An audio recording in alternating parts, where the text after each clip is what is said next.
Welcome to Be Bold Branding, where we discuss the power of differentiating yourself through your own unique story and standout personal brand.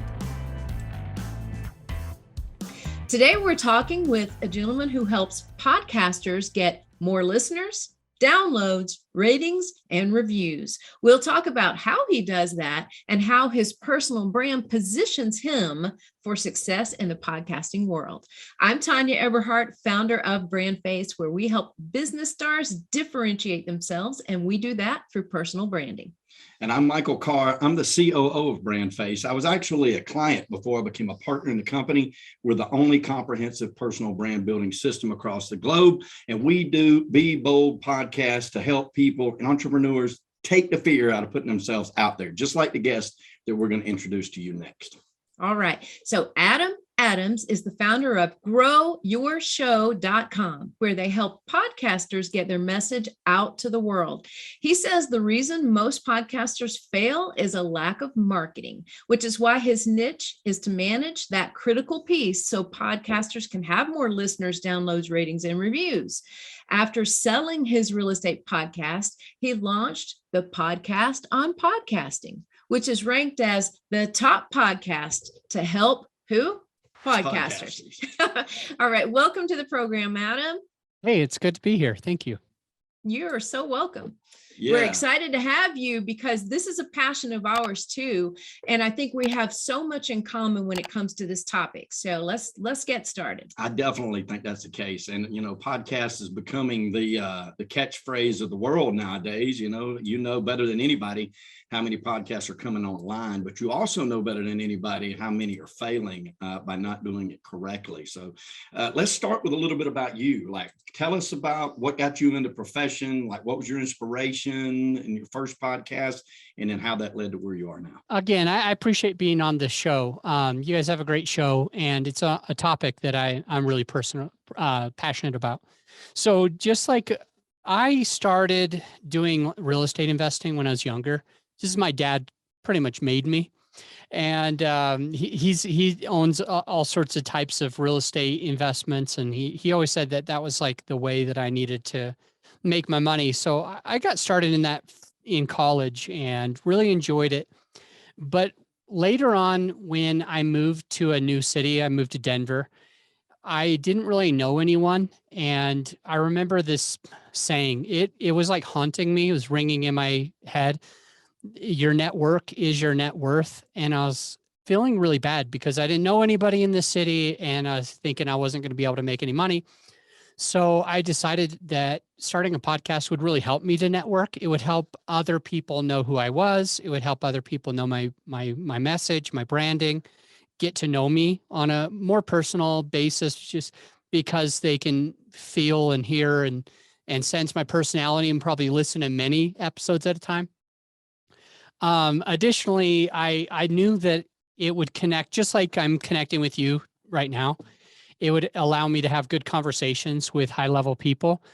I don't know if you ever heard like that you are the average of the 5 people you hang around. I believe in that as well. And I believe that when you have a thought leadership platform, it tends to bring those 5 people. It tends to like elevate those people and help me to be able to be connected with people like you and other remarkable people. And so I thought I've got to have a podcast. So I started one, and I did make a lot of mistakes, and would be happy to talk about the mistakes on the podcast if you want me to today. The point being that I ended up wanting to like start a new podcast, but I felt really bad about the first podcast because just like you, it takes time and effort. It's almost like a child. I mean, maybe that's an exaggeration, but it's something you love and you're passionate about. And I didn't want to just kill it. I wanted to give it up for adoption. So I decided to give it to a better home, somebody who was doing something more focused on what my podcast was all about. So I ended up selling it. I ended up selling that podcast, and I went all in on helping other podcasters. So that's kind of my transition story. I still invest in real estate. I still think real estate is important, but my main business is supporting podcasters to get to the level they want to get to. That's awesome. Yeah, and I would love to hear some of those mistakes because, I'm quite certain we've made them too, and maybe even more. Right, exactly. Yeah, well, yeah, the marketing side of it is so important to us too, and I know it's important to the listeners on how to grow these things, and you definitely got a track record with it. So, do you want to share some of those marketing growth failures you might have ran into? Yeah, absolutely. How about this? How about growth learning opportunities? That's the way we. Yeah, for sure. I like that. I like that. The first one is probably just the messaging and branding. It's what your podcast is all about. It's what your business is all about. I made a huge mistake there. And I think that this is beneficial to anybody starting a podcast or even starting a business. Hopefully they're doing both, but because I think they really can help, each of them can really add on top of each other and like compound. But the main thing is the messaging. I remember doing more what they call like ready, fire, aim. And the reason I did that is because I had heard ready, fire, aim so many times. People were like, don't overthink it, think it, just start. You can always change your name later. You can always rebrand later. And so I believed those fallacies. I believed that was really like what I was supposed to do, is just have a podcast and automatically I was going to be famous and automatically it's going to make millions of dollars.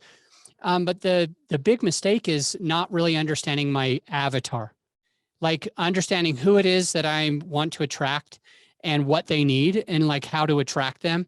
And I made the podcast more just about good conversation.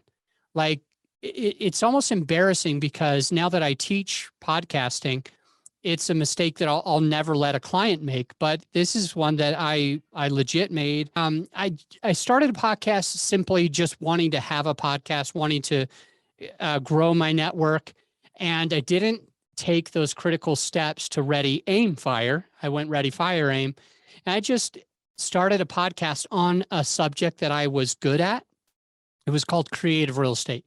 This is because in the past, I had no money. And I still wanted to invest in real estate. And I think that it's not okay. It's not okay to say that I'm not going to do it because I don't have money. It's not okay for me to say I can't. So I wanted to give that message to other people. But at the same time, really who I wanted to attract was a high net worth individual, because I had been doing that for a long time. And now I had money, but it was all invested in my real estate. And so what ended up doing is helping other poor people, no offense, helping other people that needed creativity to be able to be involved in real estate versus people that wanted to passively invest their money with somebody like me. And so I spent a lot of time just kind of running my head into the brick wall, making these mistakes, adding value to the world with something that I was passionate about, but it didn't serve my business because I made a mistake on the branding. And so I had a podcast called Creative Real Estate Podcast, which directly attracts somebody without that capital. And so I decided it's still an important, mission. It's still a good podcast. I still love my baby. I don't want to lose it. So I did end up selling it, but that was the biggest mistake. The two other mistakes were number 2 and number 3. Number 2 is that I didn't dare to monetize. I know it sounds like ridiculous, but I actually believed that if I was making money with my podcast, that I would be a sellout and I wouldn't be doing it for the right reasons. And I just had this impression that if I had ads or if people knew that I was making money because I was podcasting, that they would stop listening because I was somehow a bad person who was a greedy asshole or whatever, a sellout. Right. And so that was a second mistake where the podcast was actually costing me money and time, but not feeding my wallet. Mm-hmm. And the third and final mistake that I'll I'll share is that I didn't dare invest in the podcast. Like I was fearful in part because the podcast wasn't monetizing itself. Sure. But I felt like if I put money to grow this podcast, then I will be losing money.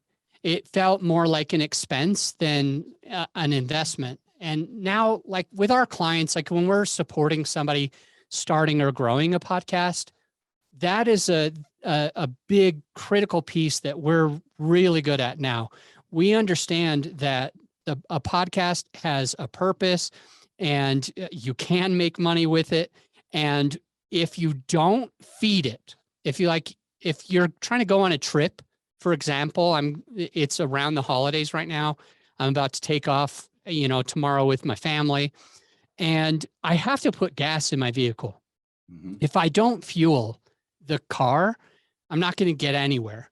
Right. And I was on some vacation with my podcast thinking I can't afford the gas, but then I wasn't also getting anywhere either.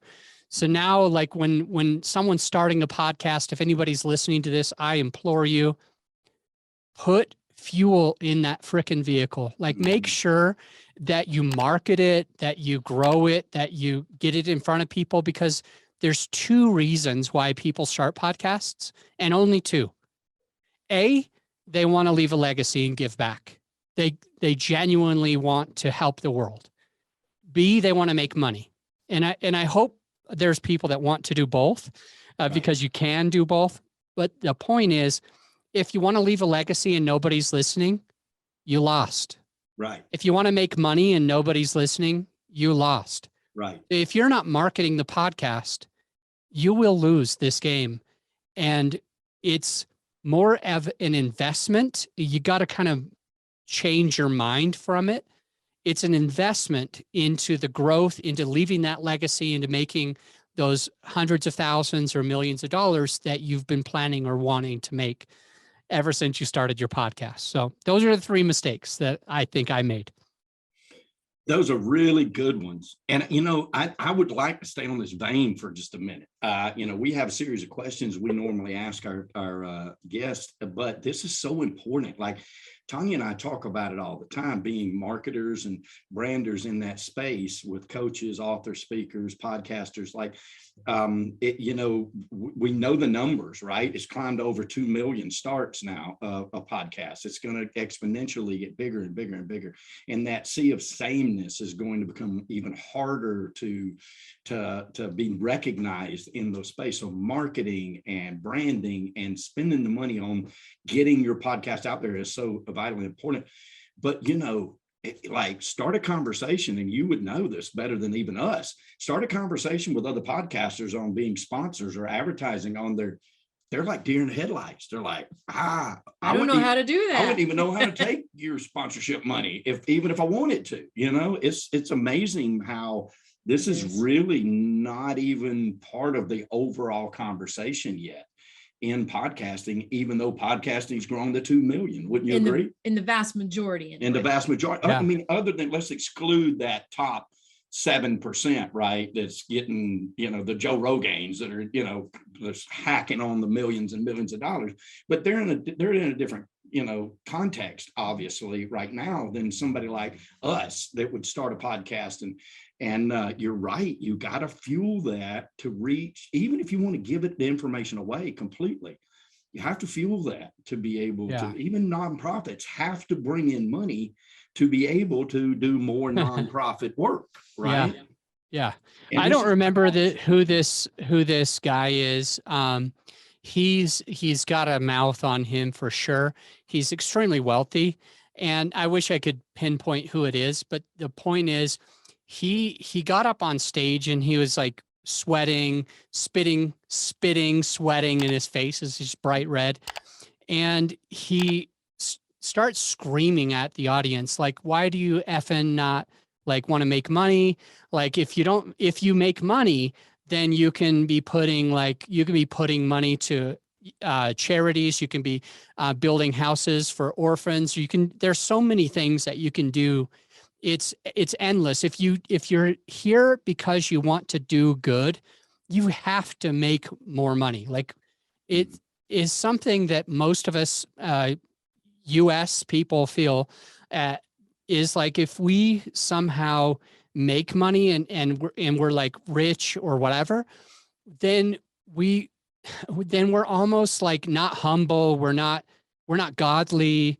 And it makes us feel like we're bad people because we're making money. But the more you make, like this guy was saying with his, face bright red, the more we make, the more good we can do in the world. Sure.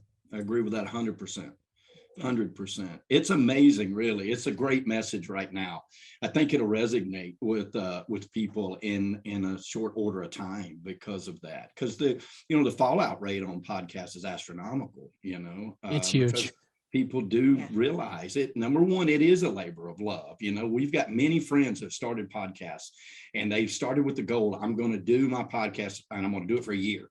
And I'm going to see what's happening. And some of those after a year have gone away. And some of those are like, I'm so glad I stuck it out, so it is a labor of love and can start out that way. But then the monetization of that is so very important in its longevity. So it is. Well, and let's kind of take that back to, your existence in this space. You say most podcasters fail due to marketing and branding, and you mentioned that as well. And we find that is probably the biggest issue that we run into, is people defining who they are. And we have 5 very important questions that every great brand must answer, Adam.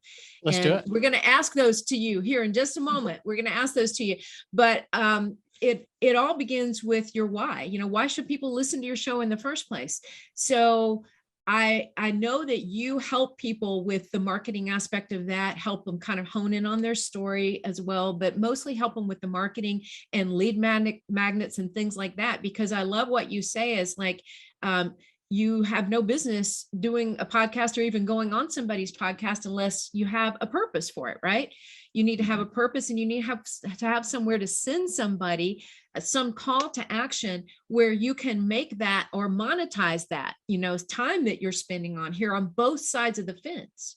So talk just a little bit about that and why you decided to really focus more on that and helping people set themselves up for success when they start a podcast or go on a podcast.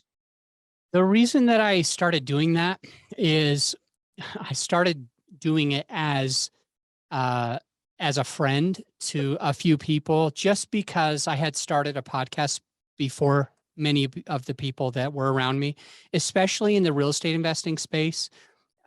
There's a lot of people that want to start podcasts so that they can attract, either coaching clients or passive capital. And so in my space of syndicating apartment buildings, is what it's called, there were many people that came to me and said, hey, I'm going to start. And I would just give them some tips on basically, here's the ways that I made some mistakes, which I made a lot more than we shared, those top 3. Here's some mistakes that I had made. Here's what you should be doing. And what was interesting is that a lot of my friends that were starting, their podcasts were just reaching unbelievable heights. They were ranking like across the world. They were ranking like top 1% in the entire world. They were having thousands of listeners instead of tens of listeners. Most podcasts don't have a whole ton of listenership, and they would start it right, and they would start making money. And I kept doing that, and for free. And there came a time that my coach and mentor, and I'm a huge believer in having a business coach or a personal coach in your corner, or both. Mm-hmm. My coach, my mentor, said that I'm really good at this, and it seems like I have a lot of passion for it, because in the mastermind, when people start talking about like social media strategies or podcasting strategies, my face would light up and I would just pour into them, and they would hear things that they had never heard before.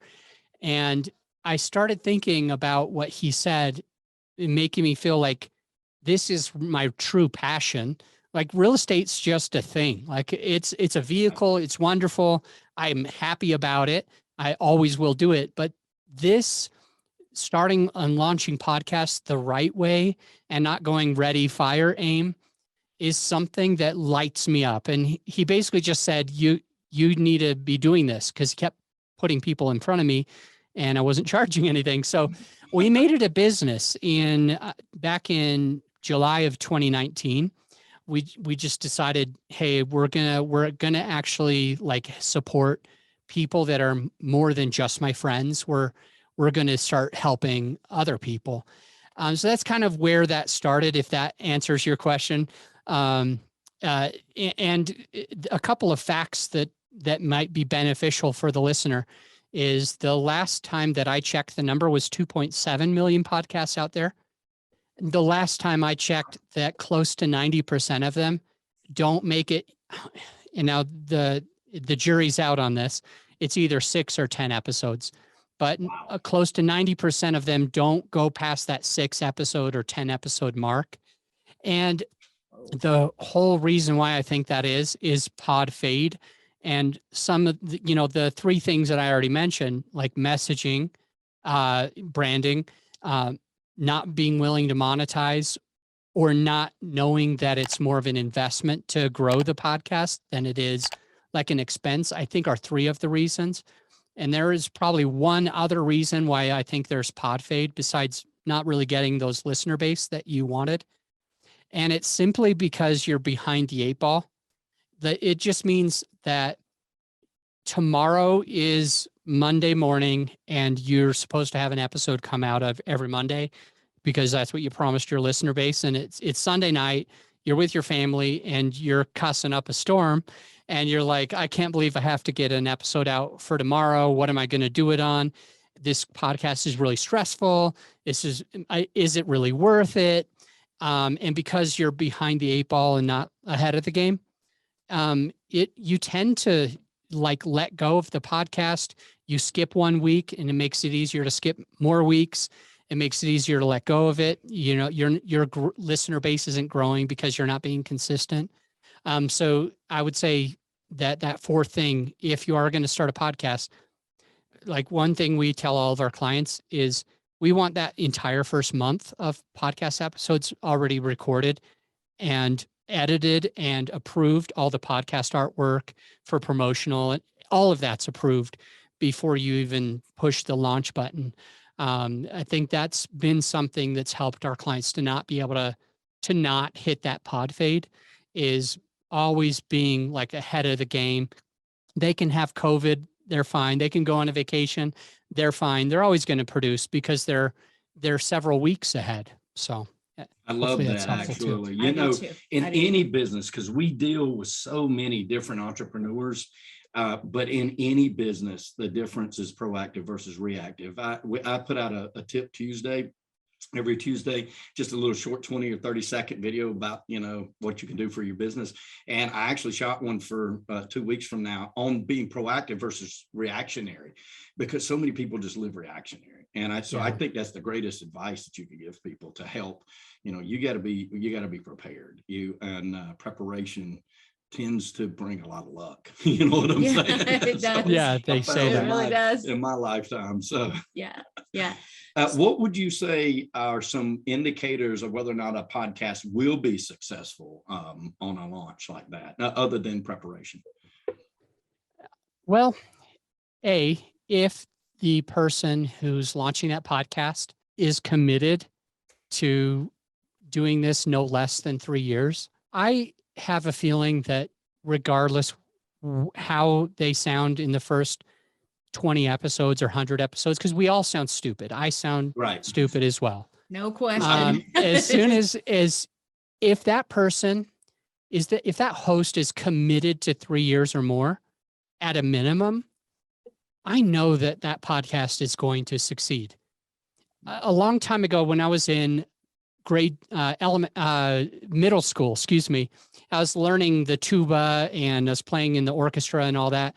And my band director made us memorize a quote by Calvin Coolidge talking about persistence and determination being I know it. omnipotent. Yep. And I remember arguing it. We had to recite this nearly every day. And I remember being like, no, smart people have an advantage. Talented people have an advantage. Genius. Yeah, genius. Yes. Yeah. And I remember just thinking like, this Calvin Coolidge guy is full of BS. Like, it's not all just persistence and determination.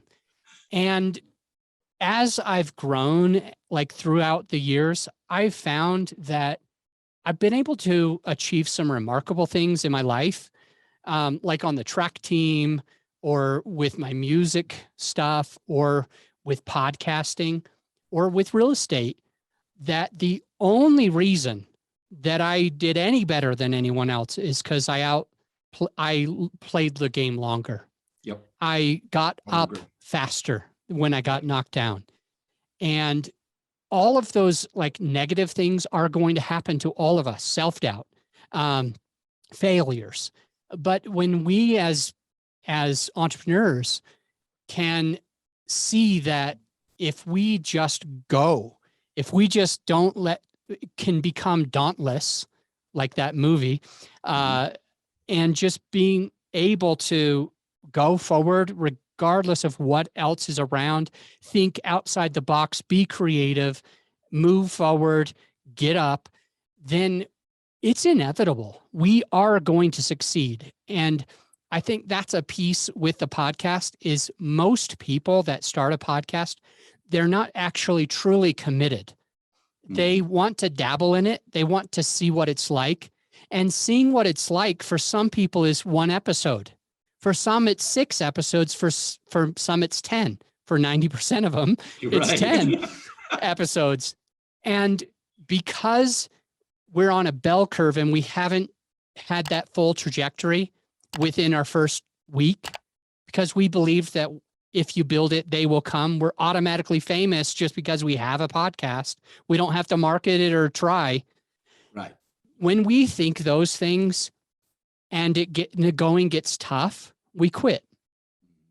And so that's the one piece that I think is like one of the biggest ones that will help us in business that fail. Most businesses fail too, right? But podcasts fail.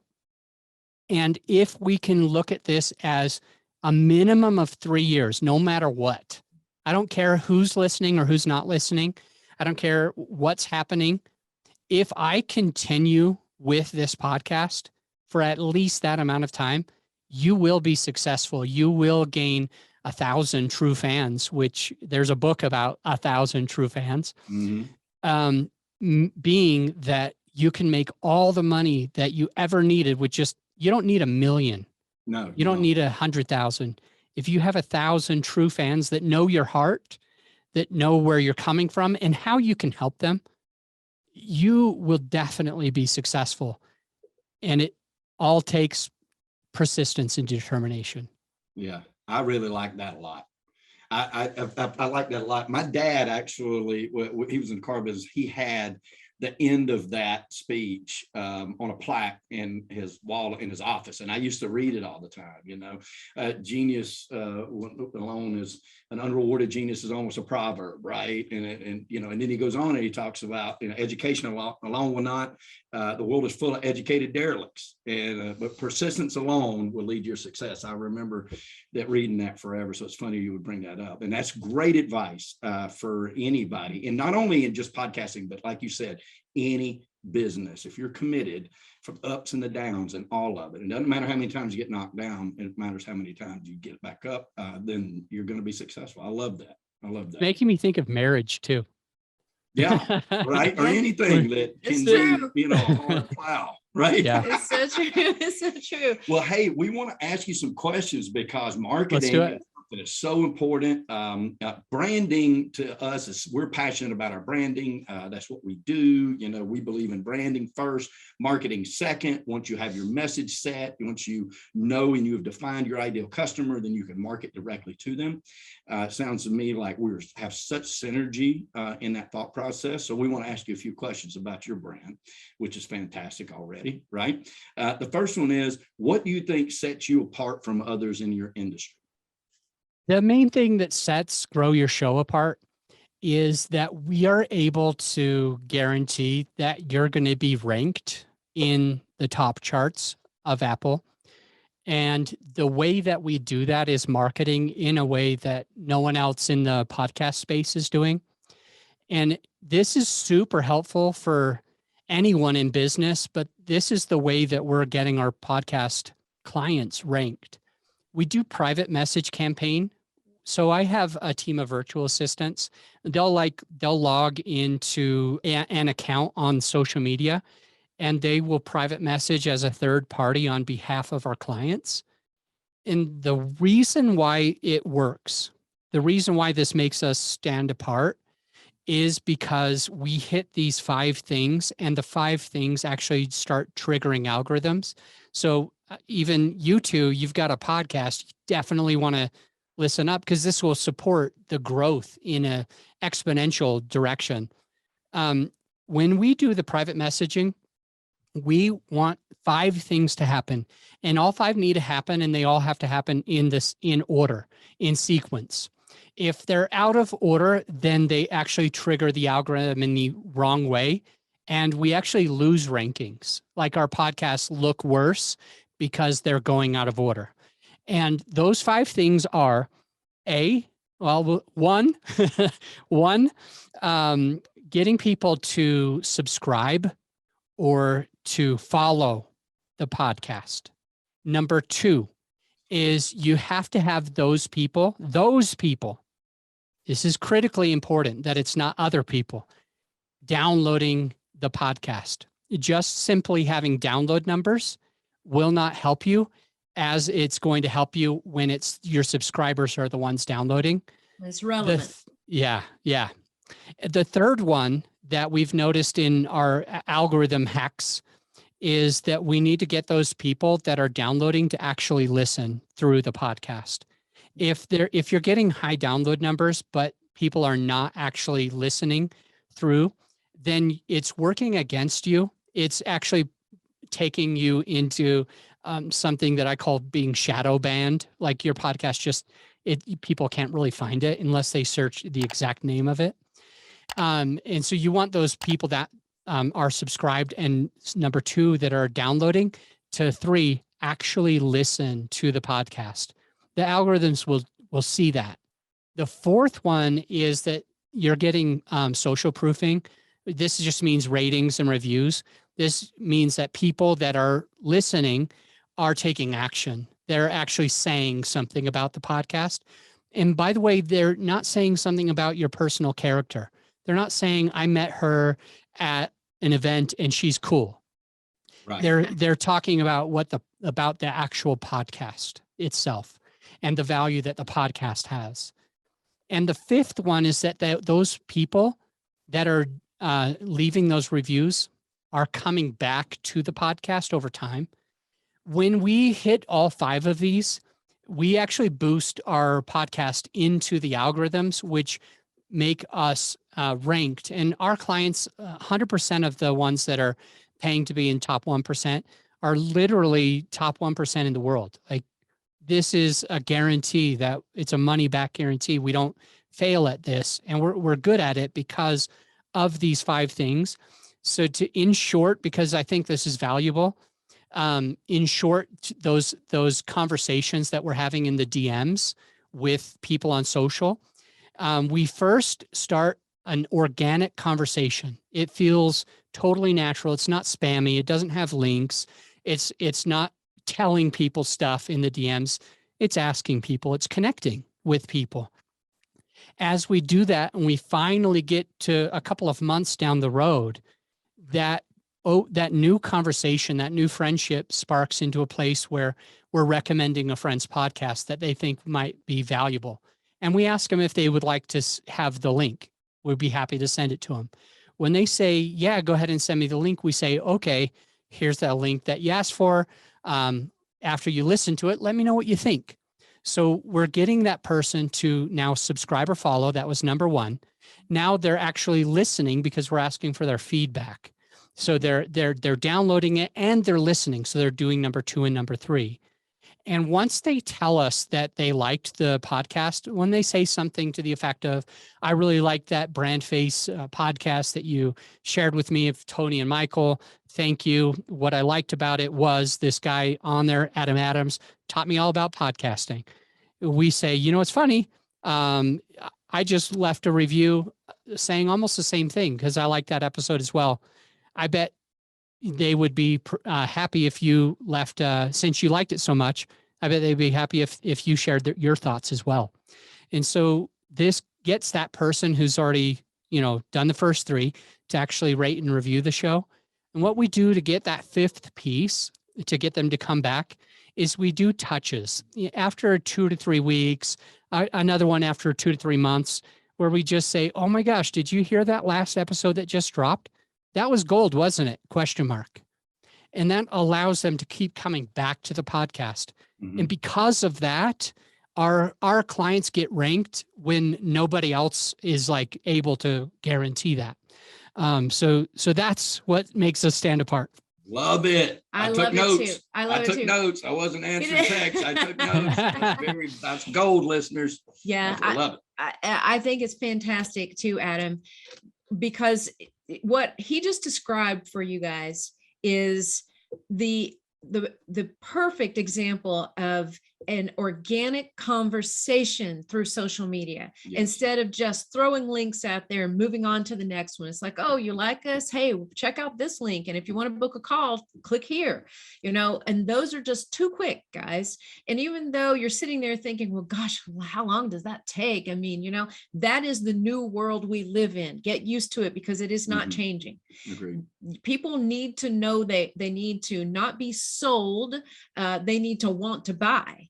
And they need to know that they can trust you, that you're not just, your goal is not just to sell them something, it's actually to help them. And that conversation that Adam just described is perfection. Yeah, that's really good.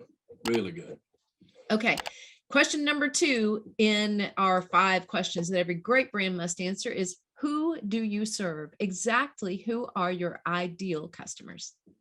Yeah, I have one main customer that is starting a podcast. They are busy. They are successful. They can afford our prices, by the way. They're busy, they're successful, and they want the easy button for their podcast. They want to be able to know that it's going to get ranked, that it's going to have listener base, that people are going to rate and review it. They want to know that all of the back-end marketing is being handled for them. So that's our main client, is somebody who's starting a brand new podcast. And they're in a good financial position and they need the easy button because they know they're not going to keep up with it if they have to learn all of the stuff. The second avatar, if you will, is somebody who has had a podcast for a while. And like I was, when I told you I was running my head against a brick wall, they are feeling like they're wondering if this is even working. They have felt a little bit of that frustration, and they need to be able to offload that stuff to someone that they can trust and know that their podcast is going to grow as a result. So those are the 2 avatars that we serve.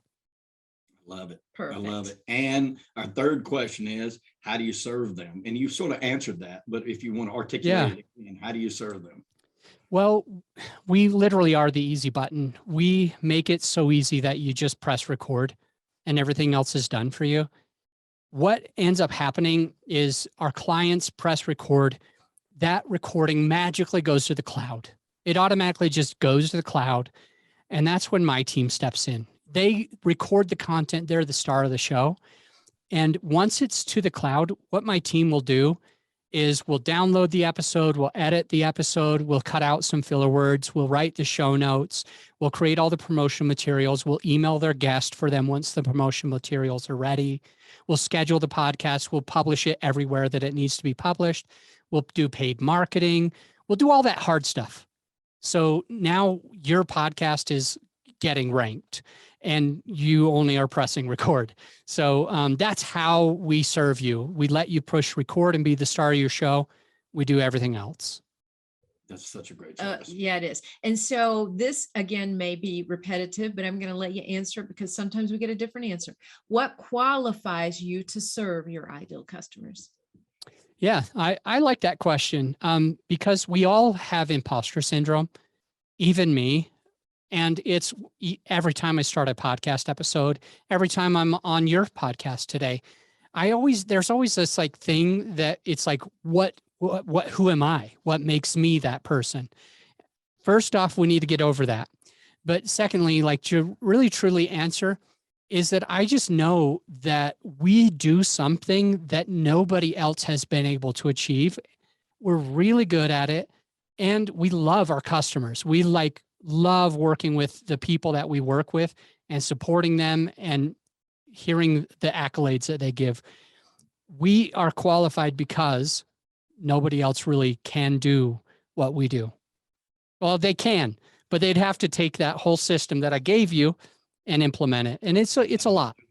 That is a lot. We can attest. That is a lot. We can not only attest, we are in the exact same boat. It's like, can people personally brand themselves? Yes, they can. How much time and money and knowledge and expertise do they have? Exactly. To put it all in one place. Of experience and those mistakes that you talked about earlier, only mentioning 3, but having no doubt many more that you've already done. You know, I had a mentor before I ask you this last question here, but I had a mentor a long time ago, and he told me, he says, everybody pays to go to school.